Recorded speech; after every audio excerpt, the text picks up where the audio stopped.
자, 여러분 퀴즈 하나 낼게요. 1958년도에 우리나라에 무슨 일이 일어났는지 아십니까? 1958년 우리나라에 아무도 모르십니까? 한 분쯤은 아실 법도 한데요. 진짜 아무도 모르세요?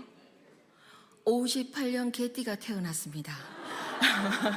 우리 6.5 여전도의 막내 회원들이 태어났습니다. 그게 얼마나 전 국민적인 경사였던지 지금까지도 기억을 합니다. 58년은 개띠다. 중요한 분들이에요. 이 중요한 분들이 오늘 헌신 예배를 드리게 됐는데요. 마치 제 속에 들어왔다가 나간 것 같이 곡을 선택을 하셨어요. 회장님이 선택하셨어요? 역시 기도하시는 회장님 다르시다, 그죠? 저는 이만 내려가도 될 것 같습니다. 여러분 일어나 걸으시면 됩니다. 잘 끝났는데 그래도 계속 할까요? 네. 사사기 역사를 여러분 잘 아시죠? 이스라엘이 이집트에서 탈출한 다음에 약속의 땅으로 들어가서 사사기 전체의 역사가 어떻게 반복이 됩니까?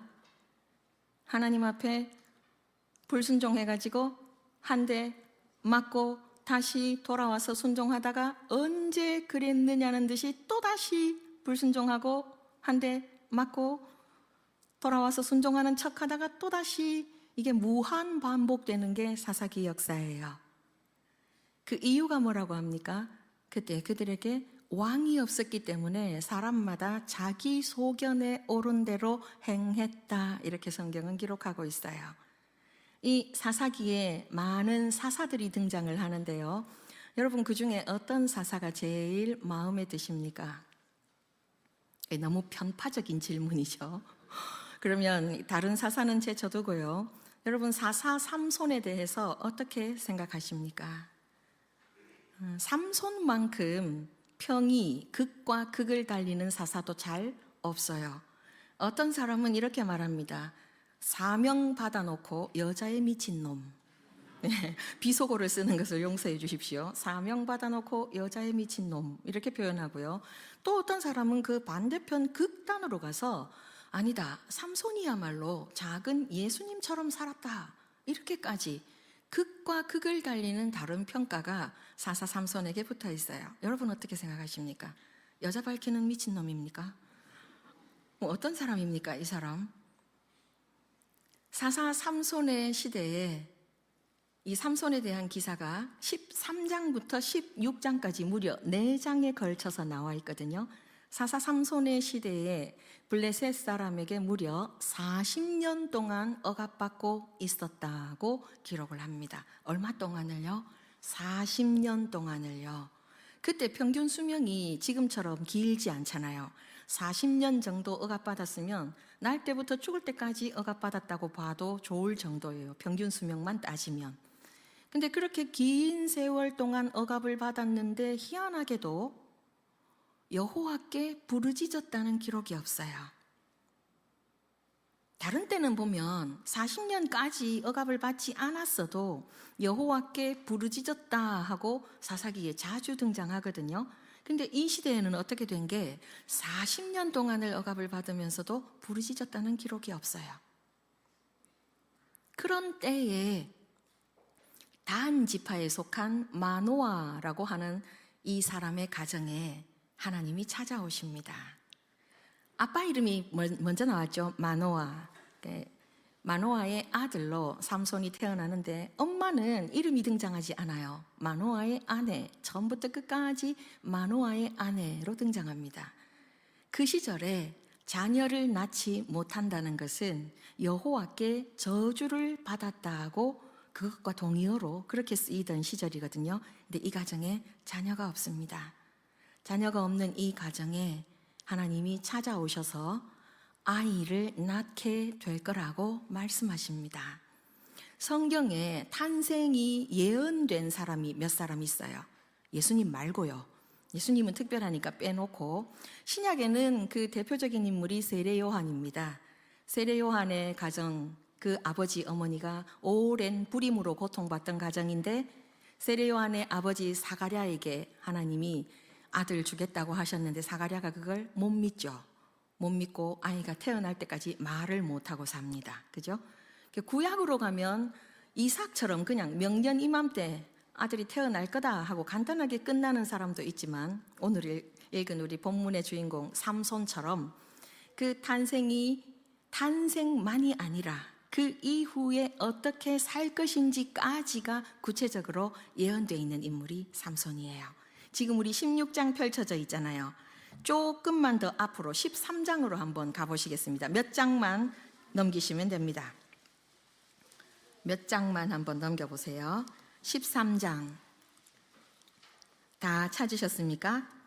찾으셨으면 우리 5절을 한번 읽어보겠습니다. 함께 시작.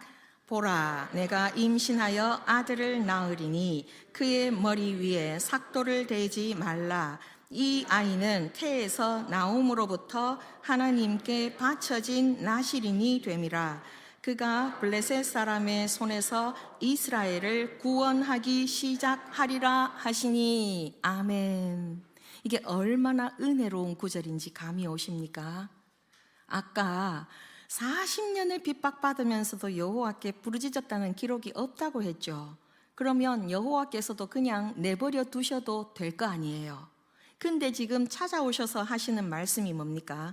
아이를 하나 줄 텐데 이 아이가 태에서 나옴으로부터 하나님께 바쳐진 나실인이고, 그리고 이 아이가 할 일이 뭐라고 합니까? 블레셋 사람의 손에서 이스라엘을 구원하기 시작할 거다, 이렇게 말씀하시죠. 우리 하나님은 일하시는 하나님이십니다. 우리 상태와 관계없이 하나님은 일하십니다.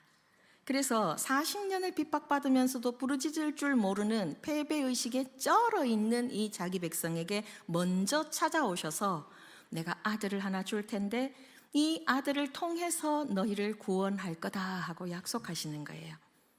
근데 여기 사용된 단어가 나실인이죠. 나실인이 어떤 사람인가 하면 여기 우리 읽은 본문의 설명이 이미 다 나와 있어요. 하나님께 바쳐진 사람입니다. 나실인은 하나님께 바쳐진 사람인데 가장 짧게는 한 달 동안 하나님 앞에 자기를 바칠 수 있어요. 한 달부터 평생까지 자기가 얼마만큼 하나님 앞에 헌신할지 기간을 정할 수 있어요. 그리고 이 옛날에 남자든 여자든 관계없이 나실인이 될 수 있었습니다. 기가 막히지 않습니까? 여자는 인구에도 안 들어가던 그 시절에 남자와 여자 모두 나실인이 될 수 있었어요. 그 기록이 어디에 있는가 하면 민수기 6장에 있습니다. 민수기 6장에 가보시면 이 나실인이 어떤 사람인지, 나실인이 무엇을 지키면서 살아야 되는지가 잘 나와 있어요. 오늘 집에 가시면 주무시기 전에 민수기 6장을 꼭 읽어보시기 바랍니다. 거기 보면 나실인이 금해야 할 것들이 차례차례 나와요.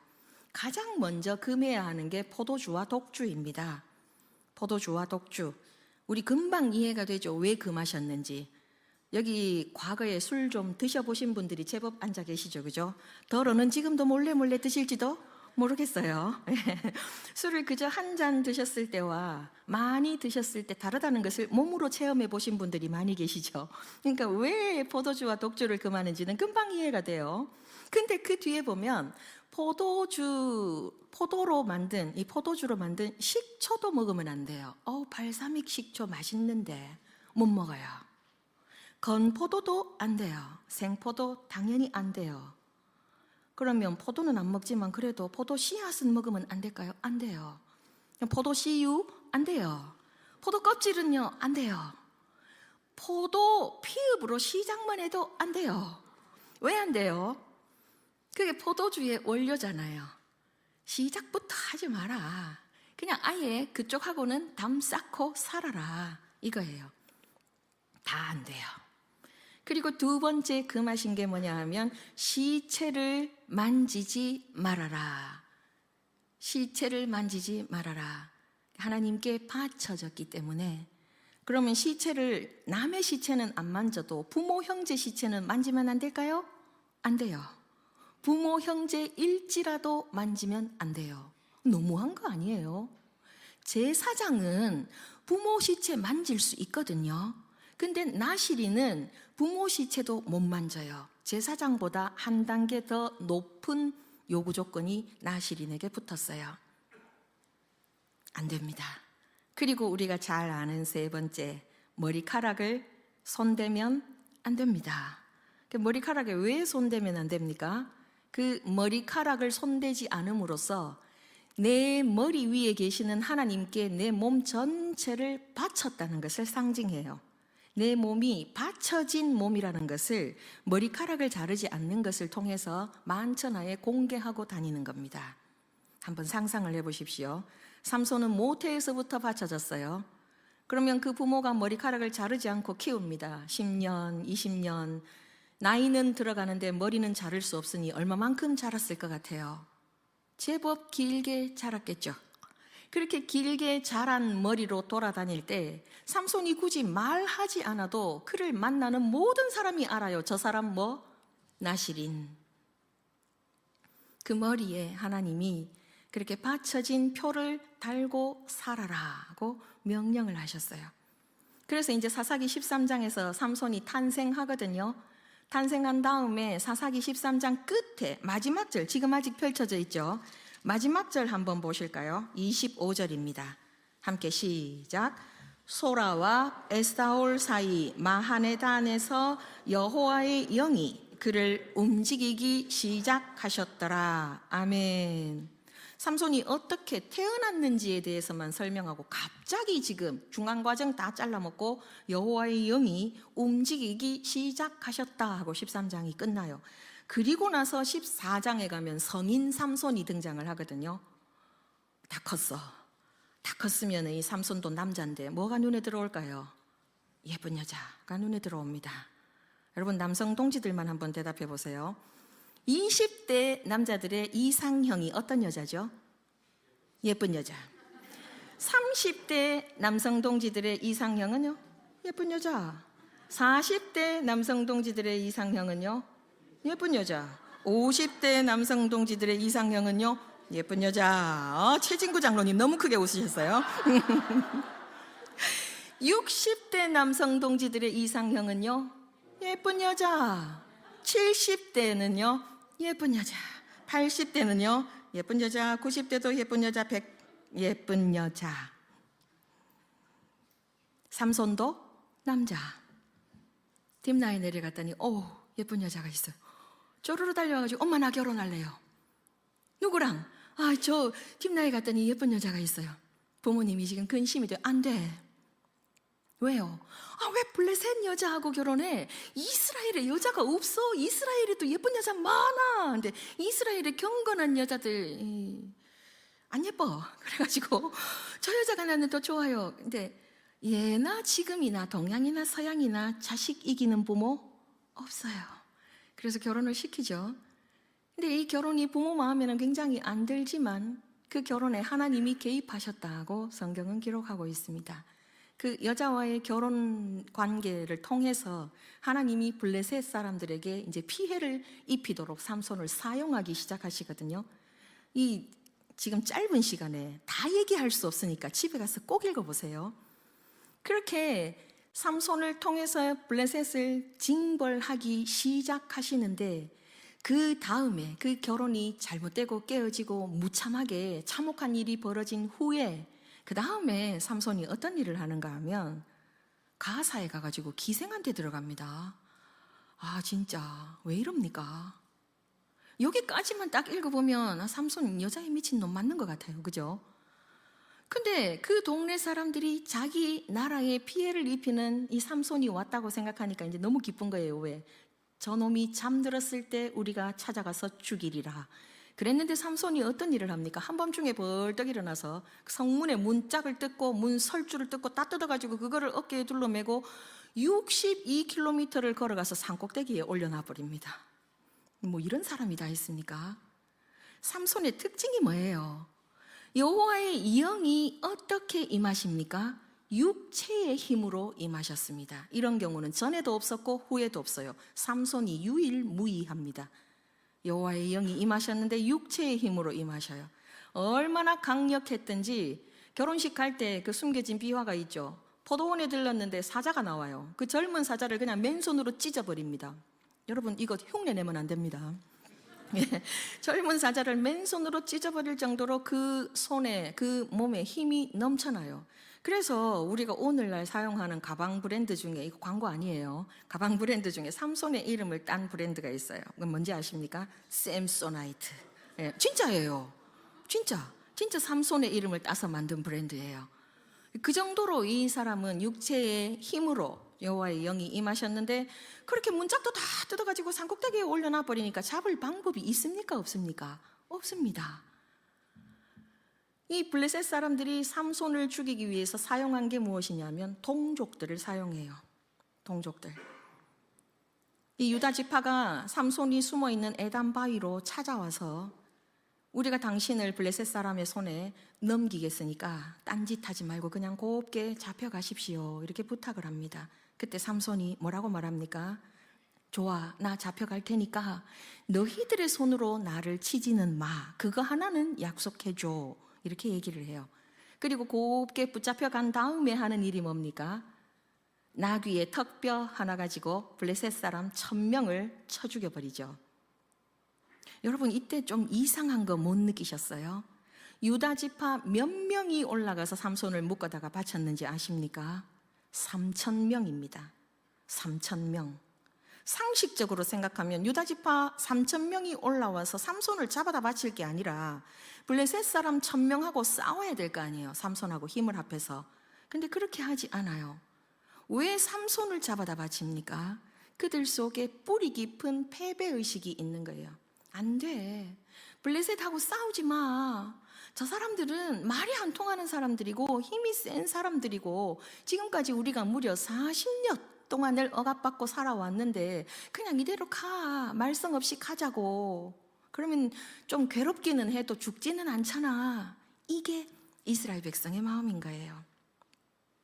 근데 그 패배주의에 대해서 하나님은 어떤 생각을 하고 계셨을 것 같아요? 하나님의 생각이 똑같았으면 삼손이 태어나게도 안 하셨겠죠. 근데 그런 사명을 받고 태어난 삼손은 왜 이렇게 삽니까? 왜 이렇습니까? 삼손은 여러 가지 이유로 독립군이었어요. 블레셋을 대항해서 이스라엘을 지키고 싶은 그 우리가 아는 의미의 독립군이기도 하지만 가는 데마다 혼자 싸워서 독립군이에요. 그렇게 사는 동안 이스라엘 백성 그 누구도 돕지 않았어요. 이 사람을 홀로 버려두었어요. 블레셋이 무지막지한 건 사실이에요. 문명도 한 단계 앞서가 있습니다. 그 철기 문명 가지고 들어와서 덤비는데 이길 방법이 없어 보였던 것은 사실이에요. 거기다가 이 사람들 성질이 조금 포악합니다. 우리도 그 바닷가 쪽이 약간 거세다고 하잖아요. 이 블레셋 사람들이 주로 살았던 동네가 바닷가 쪽이에요. 이 지중해 쪽에 붙어가지고 아스돗, 아스글론, 가사, 이 가사는 오늘날 가자 지구예요. 그리고 내륙 쪽으로 들어가면 가드, 에그론, 이렇게 5 동네가 블레셋의 대표적인 도시인데 이 사람들이 포악하단 말이에요. 그러니까 그냥 이대로 살아, 좀 배도 고프고 좀 힘도 들지만 죽지는 않으니까 이대로 살아, 이게 이스라엘 백성의 마음이지만 하나님의 생각은 달랐기 때문에 삼손을 보냈는데 늘 독립군으로 혼자 싸우니까 삼손도 사람인데 뭐가 찾아왔을 것 같습니까? 첫 번째 결혼은 실패했죠. 기생 찾아갔는데 잡아 죽이려고 해가 문짝 뜯어가지고 그냥 갖다 버리고 끝났죠. 드디어 한 여자에게 빠지기 시작합니다.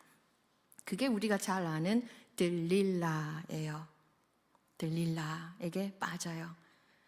처음으로 사랑을 느꼈어요. 성경이 그렇게 기록해요. 앞에 딥나에 거기는 내가 저 여자를 좋아합니다 이렇게 표현하는데 들릴라에 대해서는 사랑했다고 성경이 기록하고 있어요. 근데 이 여자가 삼손을 사랑했느냐? 그게 좀 이상하단 말이죠. 삼손이 들릴라에게 푹 빠졌다는 소리를 듣고 블레셋 사람들이 이 5 방백이 들릴라에게 제안을 합니다. 네가 삼손의 저 힘의 비밀을 알아오면 우리 5 성읍에서 각각 은 1100개씩을 줄게, 이렇게 약속을 해요. 은 1100개 이러니까 감이 안 오시죠. 은 1개, 1세겔이 4.2g인데 그것이 그 당시 노동자 4일치 품삯이래요. 그러면 1100개면 며칠치 품삯입니까? 4401.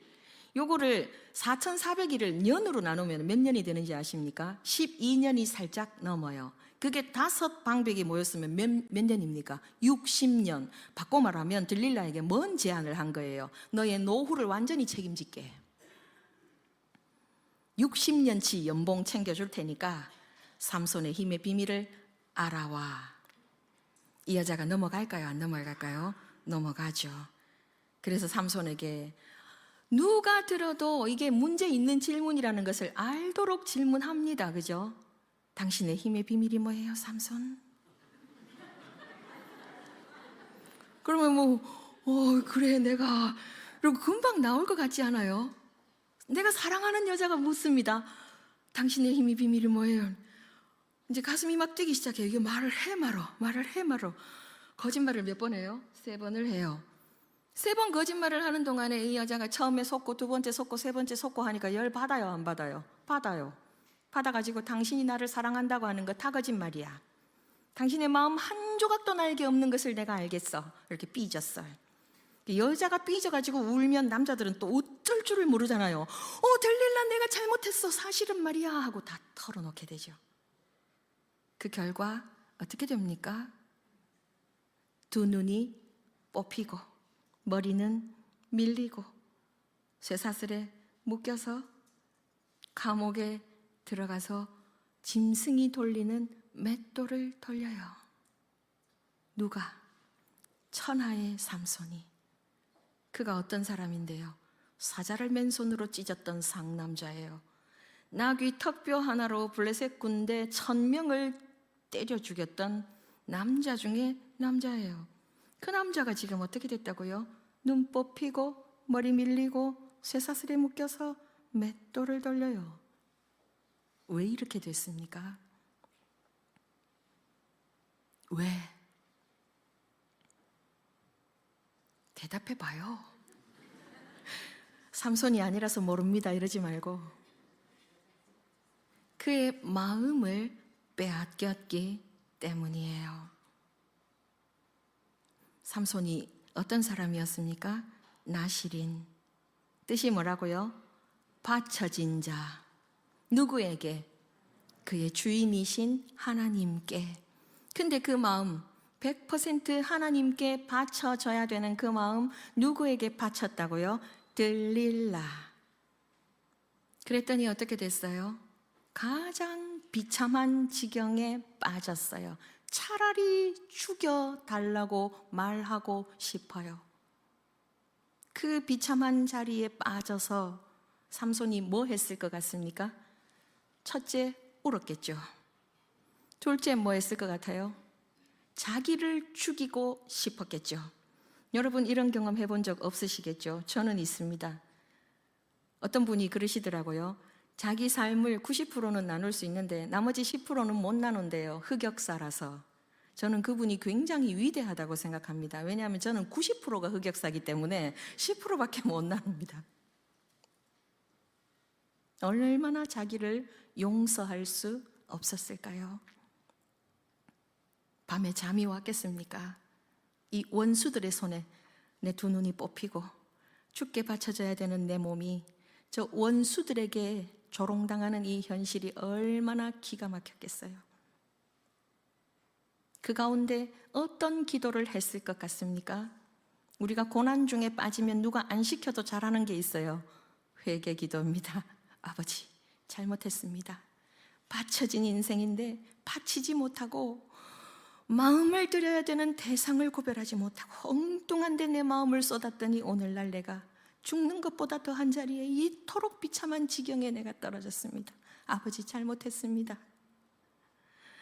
내가 나 자신을 죽여서라도 속죄하고 싶은데 그렇게 해서는 안 될 것 같고 끝나지 않을 것 같은 이 비참함 속에서 내가 하나님의 이름을 부릅니다.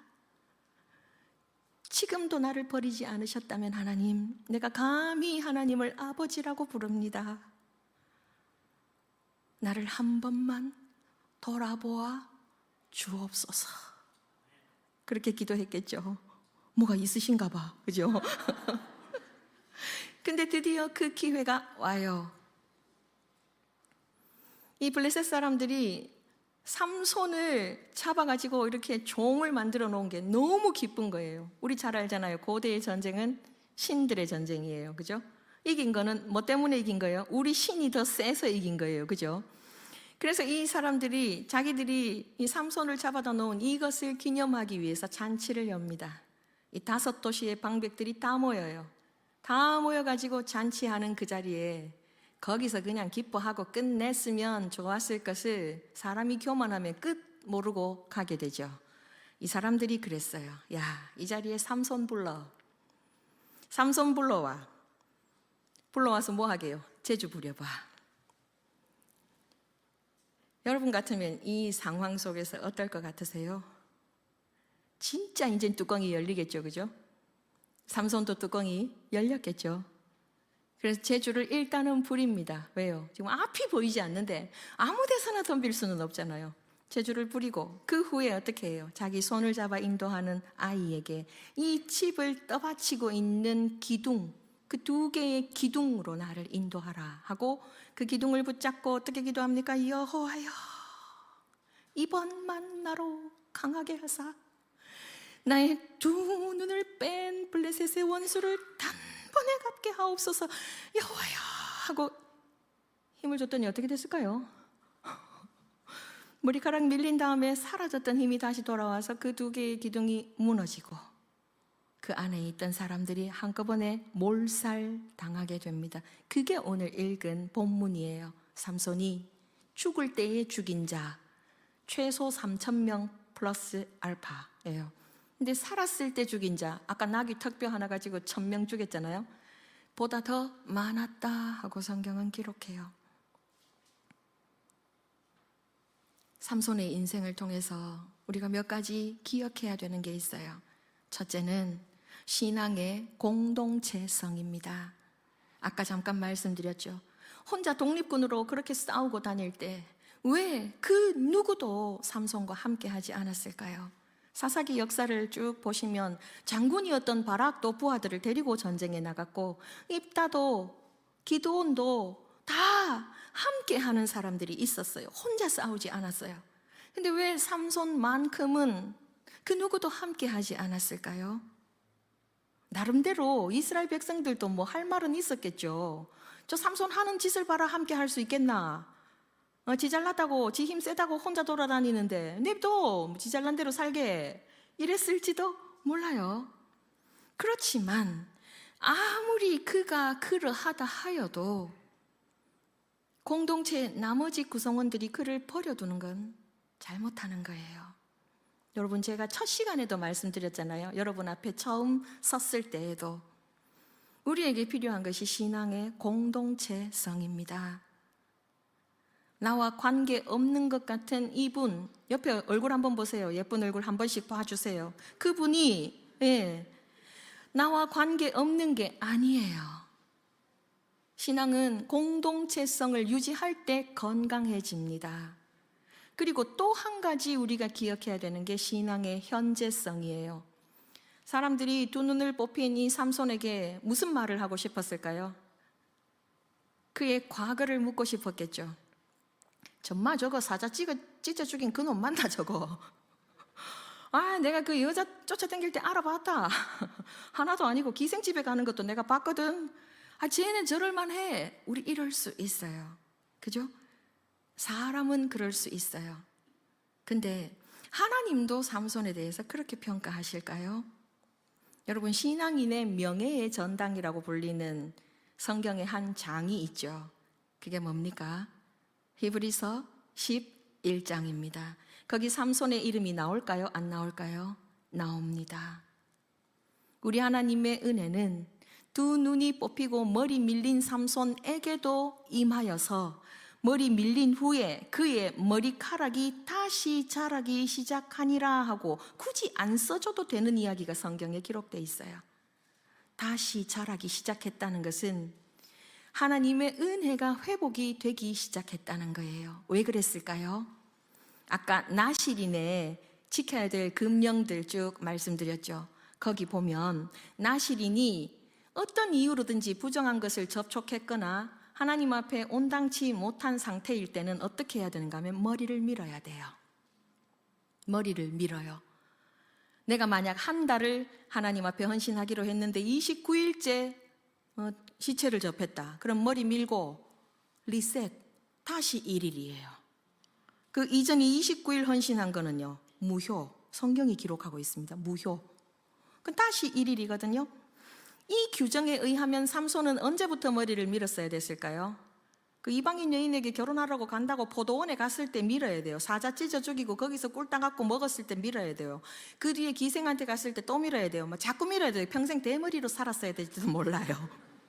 근데 단 한 번도 스스로 밀지 않았죠. 하나님이 대적들의 손을 통해서 밀어주십니다. 머리 밀린 것이 저주가 아니고 복이 되게 하셨어요. 네가 스스로 밀지 못하니 내가 밀어주마. 그의 마음이 무엇 때문에 빼앗겼습니까? 세상을 바라보는 그의 두 눈 때문에 빼앗겼죠. 그래서 너의 두 눈 내가 볼 수 없게 해주마. 근데 이게 저주가 아니고 뭐라고요? 복이라고요.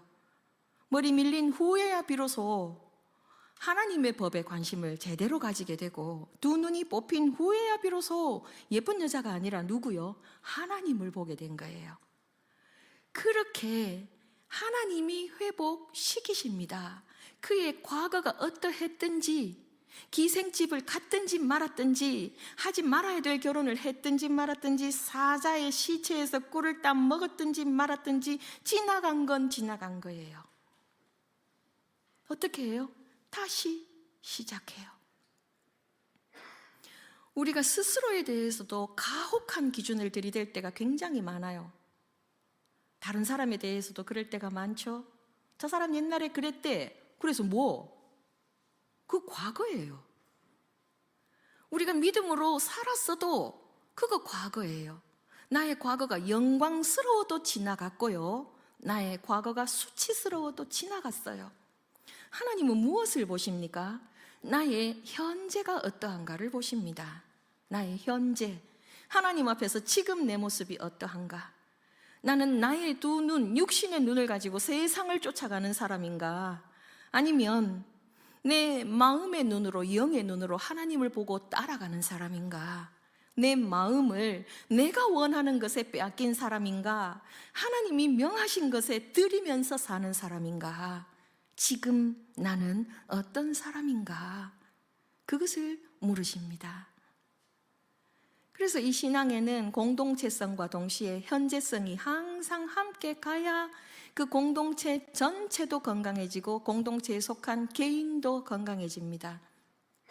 여러분 옆에 있는 분이 과거에 어땠는지 너무 알려고 하지 마세요. 알아서 뭐 하게요? 법원에서도 안 부르는데 여러분이 왜, 뭐 때문에요? 그죠?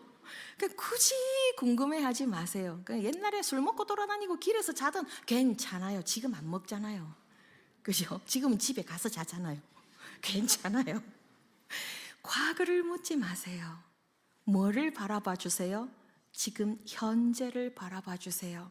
그리고 지금 현재도 만약에 집에 들어오기는 하는데 현관에서 잔다. 그러면 어떻게 하면 좋을까요? 미래를 미리 바라봐 주세요. 미래를. 지금은 현관에서 자지만 내년에는 안방에서 잘 거야. 이렇게 봐주세요. 그렇게 너그러운 마음을 가지고 우리 모습이 어떠하든지 우리를 먼저 찾아와 주시는 주님, 삼손에게 주셨던 그 사명, 그가 죽을 때까지 하나님이 거두지 않으셨거든요. 기생집에 쫓아다녀도 여전히 하나님은 그를 따라다니면서 그 사명을 끝끝내 이루셨거든요. 우리 하나님은 그런 하나님이에요. 도망치려고 하지 마시고 하나님께 붙들려서 바쳐진 인생을 사시면서 자기 자신도 용서하시고 옆에 있는 그 사람도 용서하시고 나의 과거도 묻어두고 너의 과거도 묻어두고 현재와 미래를 향해서 달려나가시는 복된 주님의 백성 다 되시기를 좋으신 우리 주님의 이름으로 축복합니다.